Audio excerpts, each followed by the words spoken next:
and men and women of Kenya who are present today, let me use the chance, first of all, to welcome all of you to this first National Dialogue Conference. It has been a dream, it has been a wish, it has been a prayer for all of us to have this kickoff. Days have come when days have been postponed, but today is the day, as they say, this is the day the Lord has made. And without much ado, I want to invite myself, to invite you, to set up our starting off with our prayer, which is our national anthem. And this gives us a tone and reminds us where we have come from and where we want to go with God's help. So without much ado, I'll invite you to kindly stand, because our national anthem reminds us of our honor to our country, our blessing to our people of Kenya, and whoever is listening or watching, I know they are eager to know and follow the proceedings of this first National Dialogue Conference. And so for a little while, we all recollect our hearts and minds and remind ourselves we're in God's hands. We're in God's making, helping us to shape again this country to what God wants it to be. And therefore we call upon Him as we sing and say, E Mungu nguvu yetu,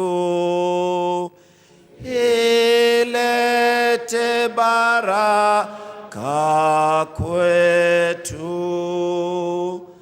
haki iwe ngao na mlinzi, na tukae na undugu, amani na uhuru, raha tupate na ustawi. While standing, I invite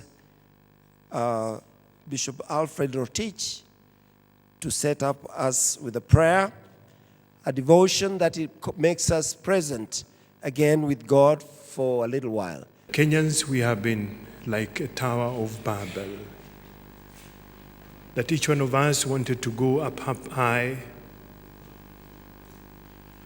in a sense of superiority.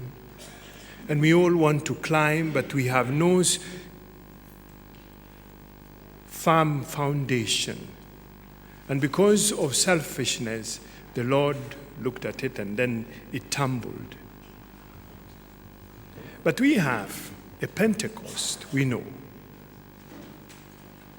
that people who speak in diversity are not necessarily against each other, but they are like an orchestra, and they sound to God their beauty, the beauty of their hymns that they are singing in their voices. And Kenya is such an orchestra of 42 plus members of the orchestra, and they can sing in harmony under one conductor to produce a nice song. And that nice song is Kenya.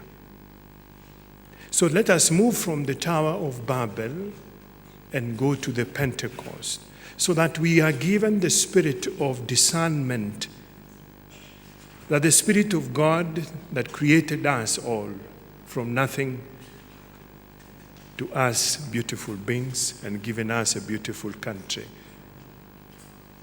may live and work together and speak the languages that God gave us in order to form the building blocks of this house called Kenya.